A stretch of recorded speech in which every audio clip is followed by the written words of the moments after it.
Last time આપણે Faraday નિયમ 1 આધારિત દાખલાઓ સ્ટડી કર્યા. એની અંદર એક ખૂબ જ ઇમ્પોર્ટન્ટ દાખલો આ જોયો 300 કેલ્વિન તાપમાને. આ દાખલાની અંદર આપણે કોપર કેટલા ગ્રામ મળ્યું અને Cl2 વાયુ કેટલા કદ Cl2 વાયુ આપણને મળે છે. Cl2 વાયુનો આપણે મોલ શોધ્યા, મોલને P NRT ઇક્વેશન યુઝ કરીને આપણે કદની અંદર કન્વર્ટ કરેલો. તો એક ટ્રેડિશનલ મેથડ હતી કે જેની અંદર આપણે આ ઇક્વેશનનો યુઝ કર્યો અને એક સિમ્પલ ત્રિરાશિ મૂકી સૈદ્ધાંતિક અને પ્રાયોગિકની સરખામણી કરીને આપણે આન્સર લાવેલા. ત્યાર પછી એનોડ ઉપર આ રીતે રિએક્શન લીધી અને એક ત્રિરાશિનો ઉપયોગ કરીને આપણે ક્લોરીન વાયુનું કદ શોધેલું. પરંતુ તમને ખ્યાલ હોય તો આપણે એક શોર્ટ ઇક્વેશન ડિરાઈવ કરેલું. જ્યારે થિયરીની અંદર આપણે ફેરાડે નિયમ 1ની થિયરી જોઈ ત્યારે આપણે આ ઇક્વેશન ડિરાઈવ કરેલું કે W is equal two MIT upon 96,500 into valence factor. હવે એમ શું છે તો કોઈ રિએક્શન સપોઝ ધાતુની આ રિએક્શન હોય તો કોપર ધાતુનો પરમાણ્વીય ભાર થશે એમ. I અને T આપણને ખબર છે અને વેલેન્સ ફેક્ટર કહ્યું તો રિએક્શનની અંદર નંબર ઓફ ઇલેક્ટ્રોન્સ જે થશે અથવા તો મોલ સંખ્યા જે ઇલેક્ટ્રોનની આવશે એ વેલેન્સ ફેક્ટર થશે. તો એક સેકન્ડ મેથડ છે, ડાયરેક્ટ આપણે આ ઇક્વેશનનો યુઝ કરીને કોપરનું દળ શોધી શકીએ અને જે Cl2 વાયુ છે એનો કદ પણ શોધી શકીએ અથવા મોલ શોધી શકીએ. તો સીધું જ ઇક્વેશનનો ઉપયોગ, તમે આ ઇક્વેશનનો ઉપયોગ કરીને પણ બોર્ડમાં કેલ્ક્યુલેશન કરી શકો. પણ જો 4 માર્કનો દાખલો હોય તો આપણે આગળની જે ટ્રેડિશનલ મેથડ છે એનો ઉપયોગ કરવો. બોર્ડમાં ઘણા છોકરાઓએ આ ઇક્વેશનનો યુઝ કરીને સીધા દાખલા ગણેલા, છતાં પણ એમને પૂરા માર્ક્સ આપવામાં આવેલા. કારણ કે સોલ્યુશન દરમિયાન ડિસ્કશનમાં એવું કહેવામાં આવેલું કે આ ઇક્વેશનનો યુઝ કરીને જો છોકરો દાખલો ગણે તો પણ એને પૂરા માર્ક્સ આપવા.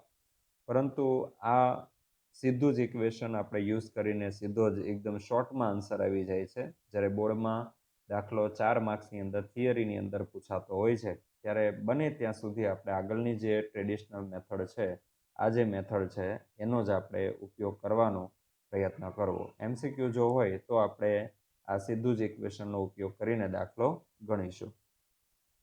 તો અહીંયા આપણે દળ શોધવાના છીએ. કેથોડ ઉપર આ રિએક્શન થાય છે અને કોપરનું દળ આપણે શોધવું છે. તો M એટલે કેથોડનો પરમાણ્વીય ભાર અને પરમાણ્વીય ભાર છે 63.5. એને ગુણ્યા 2 રકમ તમારી પાસે છે જ. કેટલો કરંટ આપણે પાસ કરીએ છીએ 2 એમ્પિયર અને 1 કલાક માટે. તો અહીંયા 2 એમ્પિયર અને ગુણ્યા 1 કલાકની સેકન્ડની અંદર કન્વર્ટ કરી દેવું તો 3600 સેકન્ડ આવશે. એના છેદમાં 96,500 એને ગુણ્યા વેલેન્સ ફેક્ટર એટલે ઇલેક્ટ્રોનની મોલ સંખ્યા લેવી. તો અહીંયા લેશું આપણે 2 ઇઝ ઇક્વલ ટુ આન્સર આવશે 2.3689. હવે આગળની મેથડ અને આ આપણે યુઝ કરીએ એમાં થોડું ઘણું ફરક પોઈન્ટ પછી આવતો હોય તો પણ એ આપણે સેમ જ ગણવું. આટલા ગ્રામ આપણને શું મળશે? કોપર ધાતુ મળશે. ત્યાર પછી નંબર 2ની અંદર નંબર 2માં એનોડિક પ્રોડક્ટ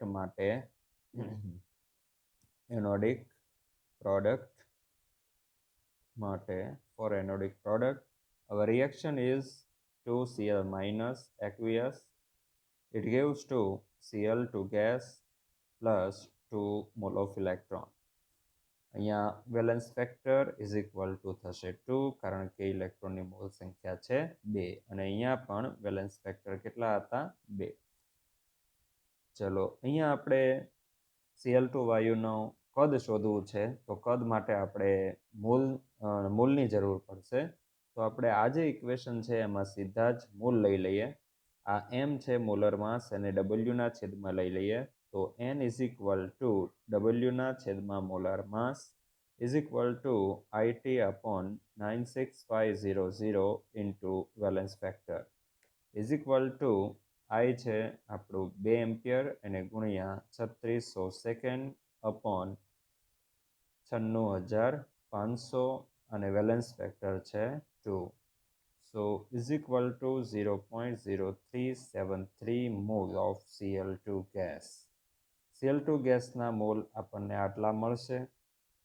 હવે એને કદમાં ફેરવીએ તો V is equal to PV is equal to NRT નો યુઝ કરીશું. V is equal to 0.0373 into 0.083 ગુણ્યા 300 અને છેદમાં દબાણ 1 ઇઝ ઇક્વલ ટુ 0.9304 લીટર શું થશે Cl2. ઓકે, તો આ રીતે સીધું જ ઇક્વેશનનો ઉપયોગ કરીને આપણે આગળનો દાખલો ગણી શકીએ છીએ. હવે તમને એક બીજો દાખલો લઈએ. ચાલો, એક દાખલો છે. 300 કેલ્વિન તાપમાને 1 બાર દબાણે CuSO4 ના જલીય દ્રાવણનું ગ્રેફાઇટના ધ્રુવો વડે 10 એમ્પિયર વીજ પ્રવાહ 193 મિનિટ માટે પસાર કરતા કેટલા ગ્રામ કોપર મળે અને O2 વાયુનું કદ શોધો. ઇમ્પોર્ટન્ટ છે. આ કોષની ક્ષમતા 80% છે. હવે આપણને ખ્યાલ છે કે કોઈ પણ કોષ 100% કાર્યક્ષમતા ધરાવતો હોતો નથી. તો અહીંયા આપણને 100% પ્રોડક્ટ નહીં મળે. 80% કાર્યક્ષમતા છે તો આપણને 80% પ્રોડક્ટ મળશે. આગળનો દાખલો છે એના જેવો જ છે. સૌથી પહેલાં આપણને કરંટ જે પાસ કરેલો છે એ વિદ્યુત જથ્થો ફેરાડેની અંદર જોઈશે. તો સૌથી પહેલાં આપણે નંબર 1ની અંદર શોધીએ Q is equal two I into T is equal two ampere છે 10 અને સમય છે ટાઈમ એ સેકન્ડની અંદર હોવું જોઈએ. મિનિટની અંદર છે તો 193 મિનિટ એને ગુણ્યા 60 કરી દઈએ. 1 minute is equal two 60 second. તો ઇઝ ઇક્વલ ટુ સીધું જ આને આપણે કુલંબ કહી દઈએ. બરાબર, તો આ જે આન્સર આવ્યો એ આપણો કુલંબ થયો, આટલા કુલંબ. ઓકે, હવે એને ફેરાડેમાં કન્વર્ટ કરવું છે તો આને 96,500 વડે આપણે ભાગી દઈએ. તો 96,500 વડે તમે ભાગશો તો તમને આન્સર મળશે ફેરાડેમાં ઇઝ ઇક્વલ ટુ 1.2 ફેરાડે. તો આટલો આપણો વિદ્યુતનો જથ્થો કોષમાંથી પસાર થાય છે. હવે નંબર 2ની અંદર નંબર 2માં કેમિકલ રિએક્શન, એમાં કેથોડ ઉપર રિએક્શન થાય છે Cu+2 electron and Cu solid. ચાલો, 2 મોલ ઇલેક્ટ્રોન છે તો 2 ફેરાડે લખ્યા. અને કોપર કેટલા ગ્રામ આપણને મળે છે? 63.5. 63.5 એ સૈદ્ધાંતિક દળ છે, કોપરનો પરમાણુ ભાર છે. તો આના પરથી આપણે એવું લખી શકીએ કે 2 ફેરાડે વીજ જથ્થો પસાર કરતા 63.5 ગ્રામ કોપર મળે. માટે આપણી પાસે પ્રાયોગિક ફેરાડે કેટલા છે? 1.2 ફેરાડે વીજ જથ્થો પસાર કરતા 1.2635 upon 2 is equal two 38.1 gram copper મળે. પણ આટલું જે છે, આટલું કોપર, આ કોપર જ્યારે કોષ 100% કાર્ય કરતો હોય ને ત્યારે આટલા ગ્રામ કોપર મળે. પણ આપણો કોષ 100% કાર્ય કરતો નથી, 80% ક્ષમતા છે. તો અહીંયા આપણને કોષની ક્ષમતા 80% છે. તેથી આ જે મળે છે એને ગુણ્યા આપણે 80 કરીએ. 38.1 into 80 upon 100 is equal two 30.48 gram copper મળે. જ્યારે કોષ 80% કાર્ય કરતો હોય તો આપણો એકચ્યુઅલ આન્સર આવશે આટલો. This is our answer. 38.1 ગ્રામ નહીં મળે પણ આપણને કેટલા ગ્રામ મળશે? 30.48 ગ્રામ. આના કરતાં આપણને ઓછું મળશે કારણ કે કોષની ક્ષમતા 80% છે. હવે ઓક્સિજન વાયુ કેટલો મળે એની વાત કરી છે તો રિએક્શન લઈએ. અહીંયા H2O નું ઓક્સિડેશન થાય છે એનોડ ઉપર. તો anode 2H2O liquid, it gives to O2 gas plus 4H plus aqueous plus 4 electron. O2 વાયુ આપણને મળે છે 1 મોલ. બરાબર, અને ઇલેક્ટ્રોન છે એની નીચે ફરજિયાત જેટલા મોલ ઇલેક્ટ્રોન હોય એટલા ફેરાડે લખી દેવા. તો 4 ફેરાડે. આનો મતલબ શું થયો કે 4 ફેરાડે 4 ફેરાડે વીજ જથ્થો પસાર કરતા કેટલા મોલ મળે છે? 1 મોલ O2 વાયુ મળે. માટે આપણો એક્ચ્યુઅલ કેટલું છે? 1.2 ફેરાડે. 1.2 ફેરાડે વીજ જથ્થો પસાર કરતા 1.2/4 is equal two 0.3 mall O2 મળે. પરંતુ આ 100% કોષ કાર્ય કરતો હોય ત્યારે. પણ આપણે આ જે મોલ સંખ્યા છે એને પહેલાં P is equal to nRT use કરીને કદમાં ફેરવી દઈએ ને પછી આપણે 80%નો યુઝ કરીએ. V is equal to nRT upon P is equal to કેટલા મોલ છે? 0.3 0.08314 ગુણ્યા 300 એના છેદમાં 1 is equal to 7.4826 લીટર. આટલા લીટર O2 થાય. બરાબર. હવે કોષની ક્ષમતા 80% ક્ષમતા માટે 7.4826 into 80/100 is equal to 5.986 litre O2 મળે. તો આ આપણું એકચ્યુઅલ આન્સર છે. બરાબર. 7 પોઈન્ટ સમથિંગ કરતાં આપણને ઓછો ઓક્સિજન ગેસ મળશે.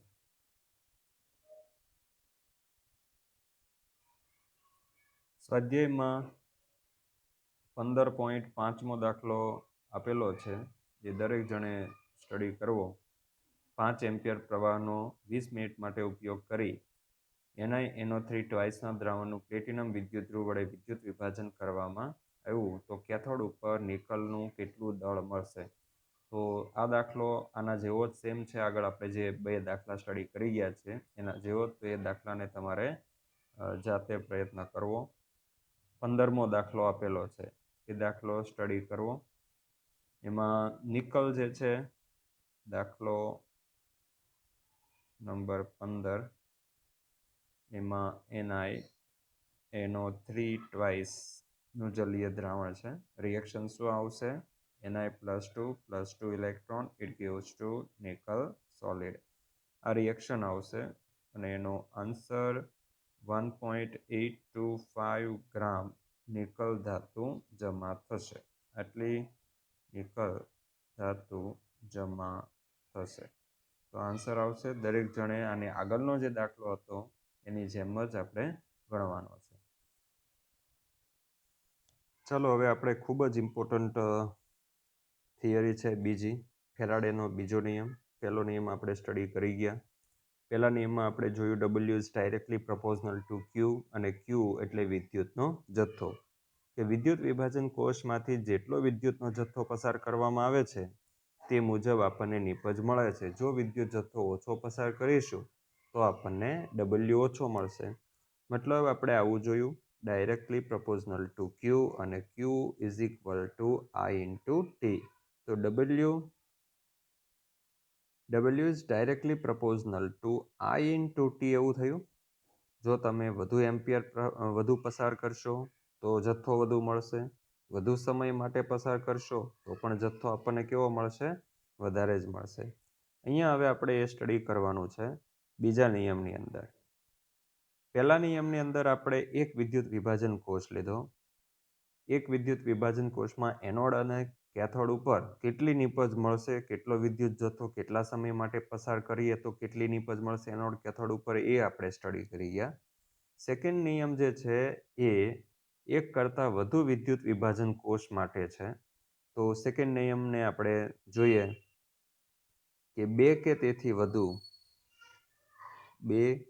કે તેથી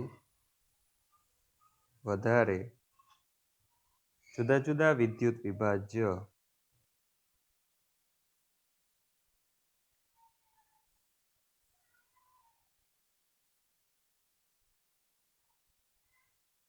ધરાવતા કોષોને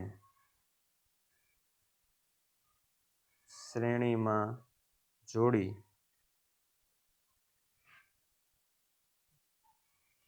તેમાંથી એક સમાન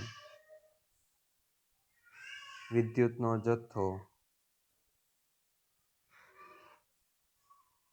પસાર કરવામાં આવે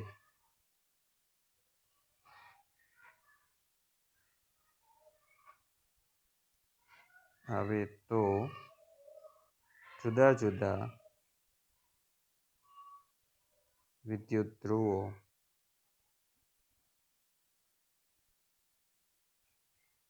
ઉપર મળતી નિપજોનો જથ્થો તેમના તુલ્યભારના સમપ્રમાણમાં હોય છે. આનું મેથેમેટિકલ ફોર્મ આપણે લખીએ તો W is directly પ્રપોઝનલ two E, જ્યાં E એ તુલ્યભાર છે. આ તુલ્યભાર વિશે આપણે ડિટેલમાં સ્ટડી કરી ગયા. માની લો કે કોઈ ધાતુ છે તો ધાતુનો તુલ્યભાર E ઇઝ ઇક્વલ ટુ એનો એટમિક માસ છેદમાં વેલેન્સ ફેક્ટર. માની લો કે કોઈ મોલેક્યુલ છે, O2 નિપજ છે, Cl2 નિપજ છે, તો આવો અણુ હોય તો એનો તુલ્યભાર E is equal two molar માસના છેદમાં વેલેન્સ ફેક્ટર. વેલેન્સ ફેક્ટર કેટલું આવશે એ આપણને રિએક્શન પરથી ખ્યાલ આવશે. જે મોલ સંખ્યા ઇલેક્ટ્રોનની આવશે એને આપણે વેલેન્સ ફેક્ટર લેશું. આગળના ચેપ્ટરની અંદર આ તુલ્યભાર વિશે ફરી પાછું તમારે સ્ટડી કરી જવું, તુલ્યભાર કઈ રીતે આવશે. હવે આ જે રૂલ છે એને સ્ટડી કરવા માટે અને સમજવા માટે આપણે રિએક્શન લઈએ, કોષ પણ લેશું. તમારી બુકમાં તો બસ આટલું આપી દીધું છે અને અહીંયા પૂરું થઈ જાય છે. અને એ સિવાયના એને રિલેટેડ સ્વાધ્યાયની અને ઉદાહરણમાં દાખલાઓ આપેલા છે, પણ આપણે વ્યવસ્થિત રીતે સ્ટડી કરીએ. હવે તમને ખ્યાલ હોય તો આપણે આગળ જે ફેરાડે નિયમ 1 લીધો ને એની અંદર આ ટાઈપનું ઇક્વેશન લઈ આવેલા. તો આ જે ઇક્વેશન છે ને એ કંઈ નવું નથી, એ આપણે ફેરાડે નિયમ 1માં લઈ આવ્યા જ છીએ. તો ફેરાડે નિયમ 1 અને 2 એકબીજા સાથે સ્ટ્રોંગલી કનેક્ટેડ છે. ફક્ત ડિફરન્સ એટલો છે કે અહીંયા જુદા જુદા વિદ્યુત કોષમાંથી એક સરખો વીજ જથ્થો અથવા તો વીજ પ્રવાહ પસાર કરવામાં આવે ત્યારે શું થાય છે, કઈ રીતે જુદા જુદા વિદ્યુત ધ્રુવો એનોડ અને કેથોડ ઉપર પ્રોડક્ટ કેટલી મળે છે અને એ કોના સમપ્રમાણમાં હોય છે. તો અહીંયા 2 કે તેથી વધારે જુદા જુદા વિદ્યુત વિભાજ્ય ધરાવતા કોષોને, તો આપણે અહીંયા કોષ લઈએ. સૌથી પહેલાં તો સપોઝ અહીંયા કોઈ રિએક્શન લઉં અથવા તો ચાલો કોષ જ લઉં. તો કોષ લઈને પછી આપણે રિએક્શન લઈએ, આપણે ખ્યાલ સારી રીતે આવશે.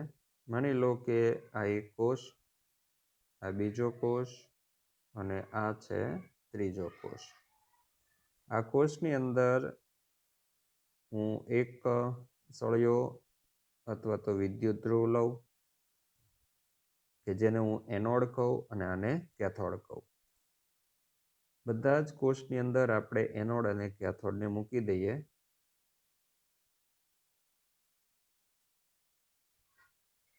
મેં 3 કોષ લીધા છે વિદ્યુત વિભાજન કોષ, કે જેમાં વિદ્યુત વિભાજ્ય દ્રાવણ જુદું જુદું હોય. આપણે લખ્યું છે અહીંયા જુદા જુદા વિદ્યુત વિભાજ્ય ધરાવતા કોષોને બરાબર શ્રેણીમાં જોડી, સિરીઝમાં જોડી અને તેમાંથી સમાન વિદ્યુતનો જથ્થો પસાર કરવામાં આવે તો જુદા જુદા વિદ્યુત ધ્રુવો પર મળતી નિપજનો જથ્થો તેમના તુલ્ય ભારના સમપ્રમાણમાં હોય છે.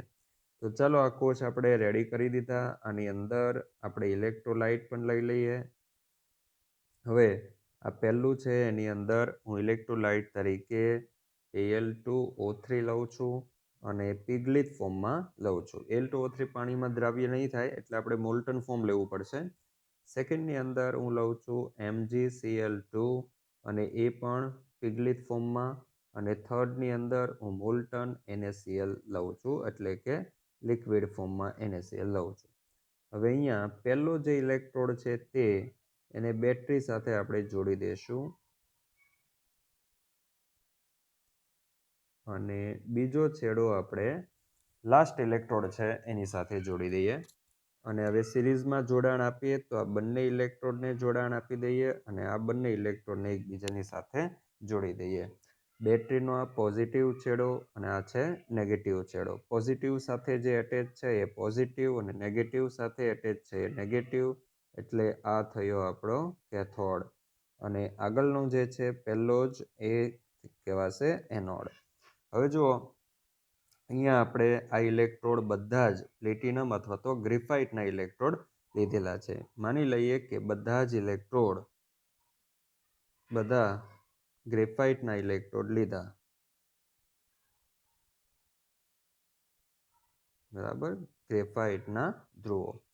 Al2O3 જે મોલ્ટન ફોર્મ છે એની અંદર Al+3 આયન હોય છે અને ઓક્સાઇડ આયન હોય છે. ઓક્સાઇડ આયનનું અહીંયા ઓક્સિડેશન થઈને આપણને ઓક્સિજન ગેસ મળશે અને ગ્રેફાઇટ છે તો ઓક્સિજન ગ્રેફાઇટ સાથે કાર્બન સાથે રિએક્શન કરીને CO2 પણ બનાવી લેશે. પણ આપણે ફક્ત છે ને કેથોડ ઉપર ધ્યાન આપીશું. આની અંદર છે Mg+2 આયન અને આની અંદર છે Na+ આયન. આ જે થિયરી છે, પ્રિન્સિપલ છે, એને સ્ટડી કરવા માટે આપણે કેથોડ ઉપર જ ફોકસ કરીશું. કેથોડ ઉપર જે પ્રોડક્ટ મળે છે એના ઉપર ફોકસ કરીશું. ચાલો, આ જો એનોડ હોય તો આ કેથોડ બનશે. આ કેથોડ, આ એનોડ છે તો આ કેથોડ, ફરી પાછો આ એનોડ તો આ કેથોડ, આ એનોડ તરીકે વર્તશે તો આ શેના તરીકે? કેથોડ તરીકે વર્તશે. ઓકે, તો Al+3 આયન છે એનું અહીંયા રિડક્શન થશે. એ રિડક્શન થઈને એનું કન્વર્ઝન શેની અંદર થઈ જશે? એલ્યુમિનિયમ ધાતુની અંદર. તો અહીંયા આપણને આના ઉપર માની લો કે આપણને એલ્યુમિનિયમ ધાતુ ડિપોઝિટ થયેલી જોવા મળે છે. આની ઉપર આપણને મેગ્નેશિયમ ધાતુ ડિપોઝિટ થતી જોવા મળશે. આ છે આપણી મેગ્નેશિયમ ધાતુ Mg સપોઝ સોલિડ, અને આની ઉપર આપણને સોડિયમ ધાતુ ડિપોઝિટ થતી જોવા મળે છે Na સોલિડ. હવે સમજીએ કે જે કંઈ અહીંયા રિએક્શન થાય છે નું કન્વર્ઝન Na સોલિડની અંદર થાય તો રિએક્શન લખીએ કે Na plus liquid plus electron it gives to Na solid. છેલ્લા વિદ્યુત વિભાજન કોષની અંદર કેથોડ ઉપર થતી આ રિએક્શન છે. ત્યાર પછી હું લઉં વચ્ચેનો છે એની અંદર Mg+2 liquid +2 electron it gives to Mg solid. અને ત્યાર પછી ફર્સ્ટની અંદર Al+3 liquid +3 electron it gives to aluminium solid. હવે ત્રણેયની અંદર કેથોડ ઉપર થતી આ ત્રણ રિડક્શન પ્રક્રિયાઓ. છેલ્લામાં આપણને સોડિયમ ધાતુ મળી, વચ્ચેનું છે એમાં મેગ્નેશિયમ ધાતુ અને પહેલાની અંદર આપણને એલ્યુમિનિયમ ધાતુ મળે છે. પણ ત્રણેય રિએક્શનની અંદર તમે જોઈ શકો એક થિયોરિટિકલી જે ઇલેક્ટ્રોનની મોલ સંખ્યા છે જુદી જુદી છે. આમાં 1 મોલ છે, આમાં 2 મોલ છે અને આમાં છે 3 મોલ. પણ આપણો જે પ્રિન્સિપલ છે એ એવું કહે છે કે આજે વિદ્યુત વિભાજ્ય જુદા જુદા વિદ્યુત વિભાજ્ય ધરાવતા કોષને શ્રેણીમાં જોડી તેમાંથી સમાન વિદ્યુતનો જથ્થો પસાર, અહીંયા કન્ડિશન છે સમાન વિદ્યુતનો જથ્થો પસાર કરવો. તો હું માની લઉં કે સમાન વિદ્યુતનો જથ્થો પસાર કરવા માટે હું થિયરિટિકલી એમ વિચારું છું કે આ ત્રણેયની અંદર જે ઇલેક્ટ્રોનની સંખ્યા છે એને હું સમાન કરી દઉં. તો ફર્સ્ટ જે છે એને હું એમ જ લખું, Na+ લિક્વિડ, મારી ઇલેક્ટ્રોનની સંખ્યા જે પસાર થાય છે ત્રણેયમાંથી એ સમાન કરવી છે. એટલે કે ઇલેક્ટ્રોનનો જે જથ્થો છે, વીજ જથ્થો છે એ સમાન કરવો છે. સો Na+ liquid plus electron it gives to Na solid. મારે 1 મોલ ઇલેક્ટ્રોન પસાર કરવા છે ત્રણેયમાંથી. તો હવે હું શું કરીશ કે આ જે રિએક્શન છે એને આખાને 2 વડે હું ભાગી દઉં. તો 1/2 Mg+2 લિક્વિડ પ્લસ ઇલેક્ટ્રોન 2 વડે ભાગ્યા છે. સો 1 મોલ ઇલેક્ટ્રોન આવશે. It gives to half mall of Mg solid. અને હું 3 વડે ભાગું તો 1/3 Al+3 liquid plus electron it gives to 1/3 Al solid. Okay, તો જો હવે આ ત્રણેય જે કોષ છે એમાંથી પસાર થતો વિદ્યુતનો જથ્થો કેવો છે? સમાન છે. આ વિદ્યુતનો જથ્થો કેવો થઈ ગયો? સમાન વીજ જથ્થો. બરાબર, સમાન વીજ જથ્થો પસાર કરવામાં આવે છે તો આપણને પ્રોડક્ટ જે મળે છે ને એ એના તુલ્ય ભાર ઉપર ડિપેન્ડ કરે છે. અહીંયા મને કેટલા મોલ મળે છે? 1 મોલ સોડિયમ મળે છે. અહીંયા કેટલા મોલ મળે છે? 1/2 મોલ, એટલે કે અડધો મોલ મળે છે. અને અહીંયા કેટલા મોલ મળે છે? 1/3 મોલ. તો ચાલો, સૌથી ઓછી નિપજ કઈ? તો આ એલ્યુમિનિયમ છે ને એ સૌથી ઓછી નિપજ મળશે. સૌથી ઓછી નિપજ. અને આ જે નિપજ છે એ કેવી મળે છે? સૌથી વધુ મળે છે. શું કામ સૌથી વધુ મળે છે? કારણ કે સોડિયમ માટે વેલેન્સ ફેક્ટર કેટલું છે? 1 છે. તમે રિએક્શનમાં જોઈ શકો કે સોડિયમનો ઓક્સિડેશન નંબર કેટલો હોય? હંમેશા +1. તો એનું વેલેન્સ ફેક્ટર કેટલું થયું? 1. મેગ્નેશિયમ માટે વેલેન્સ ફેક્ટર કેટલું હોય? +2. એલ્યુમિનિયમ માટે વેલેન્સ ફેક્ટર કેટલું હોય? +3. જેમ જેમ વેલેન્સ ફેક્ટર વધે છે તેમ તેમ વેલેન્સ ફેક્ટર અથવા તો ઓક્સિડેશન નંબર જેમ જેમ વધે છે તેમ ધાતુનો તુલ્યભાર ઘટે છે. જોઈએ, જેમ ધાતુનો ઓક્સિડેશન નંબર વધે છે તેમ નિપજ ઘટે છે. ઓક્સિડેશન નંબર વધે છે તેમ શું થશે? તુલ્યભાર ઘટે છે. ઓક્સિડેશન નંબર ઇન્ક્રીઝ થાય, ઓક્સિડેશન નંબર વધે એનો મતલબ શું થાય છે? વેલેન્સ ફેક્ટર વધે છે. અથવા હું કરી શકું, જેમ ધાતુનો ઓક્સિડેશન નંબર વધે છે તેવી જ રીતે વેલેન્સ ફેક્ટર વધે છે. વેલેન્સ ફેક્ટર વધે તો તુલ્યભાર શું થાય છે? ઘટે છે. તુલ્યભાર ઘટે તો નિપજ શું થાય છે? ઘટે છે. કેમ આવું? કારણ કે આપણને ખબર છે કે W = MIT upon 96,500 ગુણ્યા વેલેન્સ ફેક્ટર. આ સૂત્ર આપણે ક્યાંથી લાવ્યા? ફર્સ્ટ લો પરથી લાવ્યા. બરાબર, ફર્સ્ટ લો જે હતો એના પરથી આપણે આ સૂત્ર લઈ આવેલા. અને આ સૂત્ર ઉપર જ ફેરાડેનો સેકન્ડ લો ડિપેન્ડ કરે છે. આમાં નવું કશું જ નથી. હવે W = MIT upon I. આમાં આપણને ખ્યાલ છે કે દરેક જે કોષ છે, ત્રણેય કોષ, એમાંથી એક સરખો વીજ જથ્થો પસાર થાય છે સમાન સમય માટે. હવે એક સરખો વીજ જથ્થો સમાન સમય માટે પસાર થતો હોય તો આ કેવું રહેશે? અચળ રહેશે. તો હું આમ લખી શકું, W is directly proportional to M upon valence factor. બરાબર. હવે આ શું છે? This is nothing but one type of molar mass or atomic mass. So atomic માસના છેદમાં વેલેન્સ ફેક્ટર એટલે શું કહેવાય? આગળ જોયું, એટમિક માસના છેદમાં આ જો અહીંયા એટમિક માસના છેદમાં વેલેન્સ ફેક્ટર અથવા તો મોલર માસના છેદમાં વેલેન્સ ફેક્ટર એટલે એને શું કહેવામાં આવે છે? તુલ્યભાર.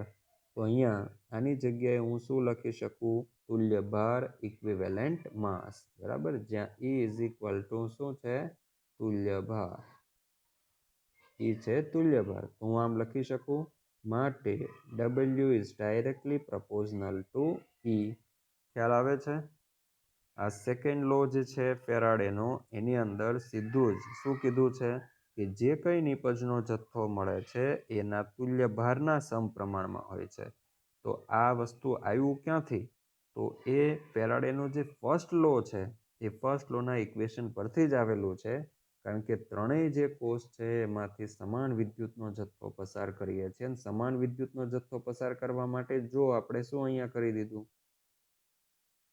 દરેક રિએક્શનની અંદર ઇલેક્ટ્રોનની મોલ સંખ્યા કેવી કરી દીધી? 1 કરી દીધી.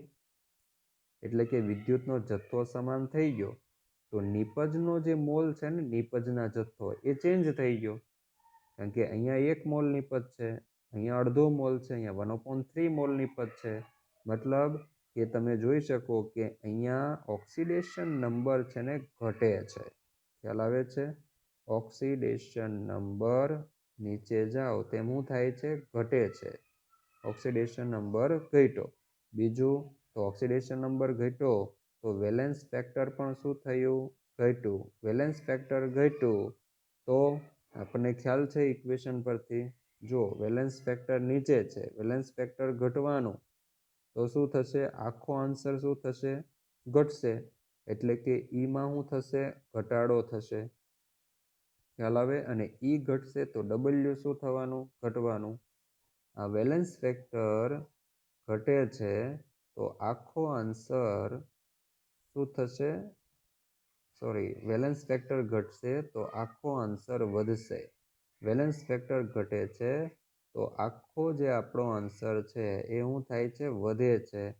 અને મતલબ કે ઈનું મૂલ્ય શું થાય છે? વધે છે. ઈનું મૂલ્ય જો વધશે તો ડબલ્યુ શું થશે? વધશે. તો જોઈએ અહીંયા વેલેન્સ ફેક્ટર નીચેની તરફ જઈએ છીએ. અહીંયા આપણે ભૂલ કરી. ઓક્સિડેશન નંબર ઘટે નહીં, પણ ઓક્સિડેશન નંબરમાં શું થાય છે? વધારો. નીચે જઈએ છીએ તો અહીંયા ઓક્સિડેશન નંબર +1, અહીંયા +2, અહીંયા ઓક્સિડેશન નંબર +3. તો ઓક્સિડેશન નંબર શું થાય છે? વધે છે. તો વેલેન્સ ફેક્ટર શું થાય છે? વધે છે. વેલેન્સ ફેક્ટર વધે તો ઈ શું થાય છે? વેલેન્સ ફેક્ટર વધે તો ઈમાં શું થાય છે? ઘટાડો થાય છે. ખ્યાલ આવે છે? વેલેન્સ ફેક્ટર ઘટે તો આખો આન્સર શું થશે? વધશે. તો ઈ વધશે અને ઈ વધશે તો આપણું ડબલ્યુ વધશે. તો ઈ અહીંયા શું થશે? વધશે. આમ જોઈએ તો આપણે નીચેની તરફ વેલેન્સ ફેક્ટર વધે છે. ઓકે, નીચેની તરફ વેલેન્સ ફેક્ટર વધે છે તો ઈ આપણું ઘટે છે. ઓકે, વેલેન્સ ફેક્ટર વધે છે, વધશે તો ઈ શું થશે? ઘટશે. એરો આપણે ચેન્જ કરી દઈએ. વેલેન્સ ફેક્ટર નીચેની તરફ જતા વધે છે. ઓકે, તો નીચેનો છેદ વધે છે તો આખો આન્સર શું થશે? ઘટશે. તો ઈ શું થશે? ઘટશે. અને ઈ ઘટશે તો ડબલ્યુ પણ ઘટશે. ઓકે, તો ઈ ઘટે તો ડબલ્યુ શું થશે? ઘટશે. ઓકે, તો ઈ શું થાય છે? ઘટે છે. તો ઈ ઘટે તો ડબલ્યુ શું થાય? ઘટે. એટલા માટે નીચેની તરફ જતા એલ્યુમિનિયમની નિપજ સૌથી ઓછી મળે છે. સમજ પડે? તો ઇક્વેશન પરથી આપણને ખ્યાલ આવે છે અને રિએક્શન પરથી પણ આપણને ખ્યાલ આવી જાય છે. સોડિયમનો જે ઓક્સિડેશન નંબર છે એ +1 છે, બરાબર ને? એલ્યુમિનિયમનો ઓક્સિડેશન નંબર +3 છે. સોડિયમનો ઓક્સિડેશન નંબર ઓછો છે તો એનો વેલેન્સ ફેક્ટર કેવો આવશે? ઓછો આવશે. વેલેન્સ ફેક્ટર ઓછો આવશે તો એનું ઇક્વિવેલેન્ટ જે માસ છે, તુલ્યભાર છે, એ વધુ આવશે. તુલ્યભાર વધુ આવશે તો નિપજનું પ્રમાણ વધુ આવશે. એટલા માટે સોડિયમના મોલ સૌથી વધુ છે. કેટલા મોલ છે? 1 મોલ છે. ખ્યાલ આવશે હવે? આ રીતે આપણે આ ઇક્વેશન લઈ આવ્યા ફેરાડેના ફર્સ્ટ લોના ઇક્વેશન પરથી. W is directly proportional two E. Okay, તો આની અંદર આપણને ખ્યાલ આવશે કે અહીંયા એલ્યુમિનિયમનું જે પ્રમાણ છે એ સૌથી ઓછું મળશે અને અહીંયા આપણને સોડિયમનું પ્રમાણ સૌથી વધારે મળશે. હવે આપણે જરાક એ જોઈએ. ચલો, હું અહીંયા ફર્સ્ટ આ ઇક્વેશન યુઝ કરું છું એલ્યુમિનિયમ માટે, ફર્સ્ટ કોર્સ માટે, બરાબર? હવે WAL is equal to MAL into IT upon 96,500 ગુણ્યા વેલેન્સ ફેક્ટર ઇન્ટુ એલ્યુમિનિયમ. એવી જ રીતે WMG પહેલો જે કોષ છે એમાં મને જે અહીંયા કેટલું એલ્યુમિનિયમ ધાતુ મળે. હવે જો કેટલી ધાતુ મળશે એ આપણે ફેરાડેના પહેલા નિયમનું જે ઇક્વેશન છે એનો ઉપયોગ કરીને આપણે શોધી શકીએ છીએ. તો એવી જ રીતે હું અહીંયા મેગ્નેશિયમ માટે અને સોડિયમ માટે પણ એ ઇક્વેશન એપ્લાય કરી દઉં.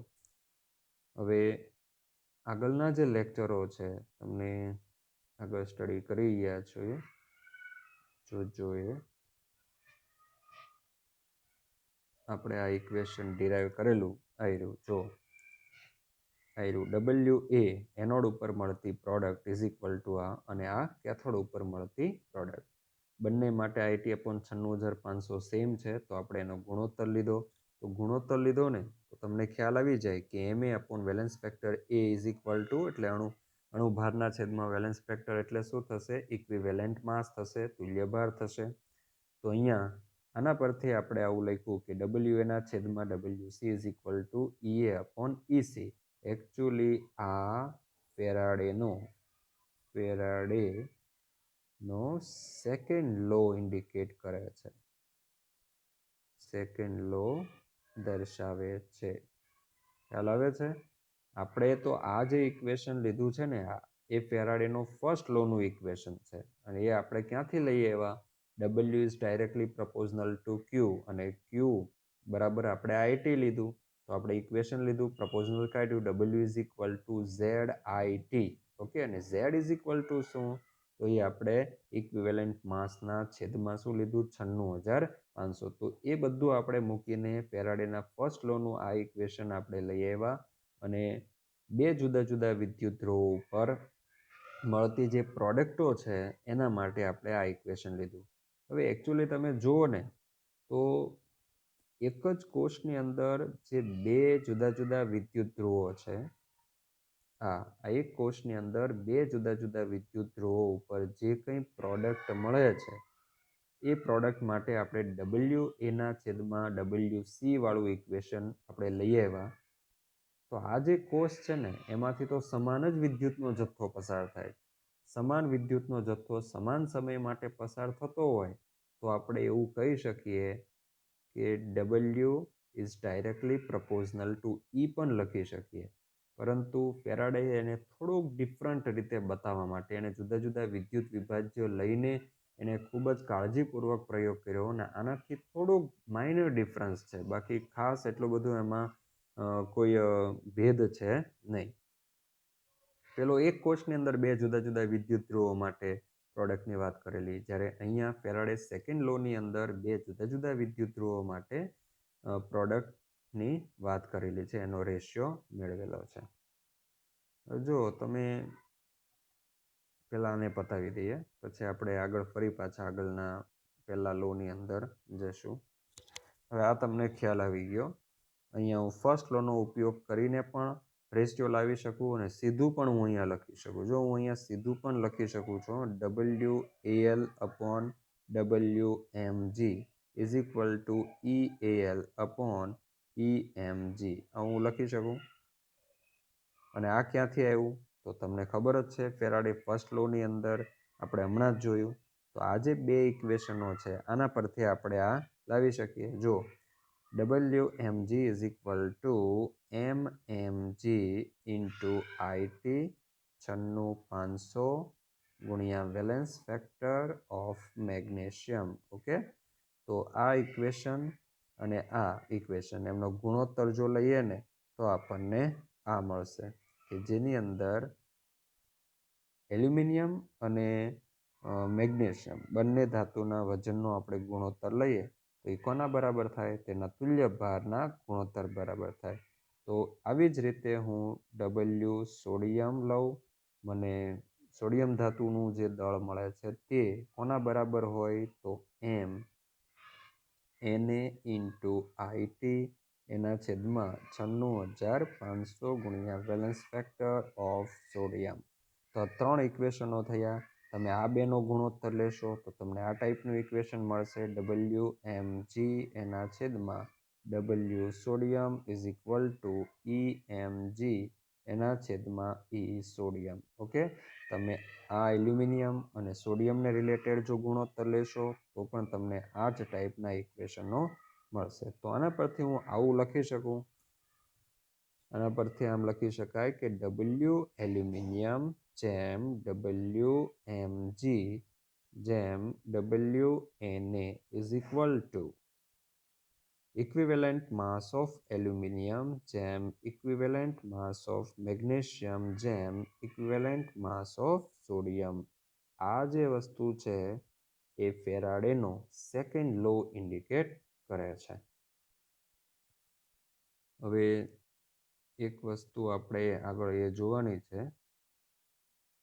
ઓકે, તો અહીંયા આપણે આ લેક્ચર પૂરો કરીએ છીએ અને નેક્સ્ટ ટાઈમ ફરી પાછું એક આવું એક્ઝામ્પલ લઈએ.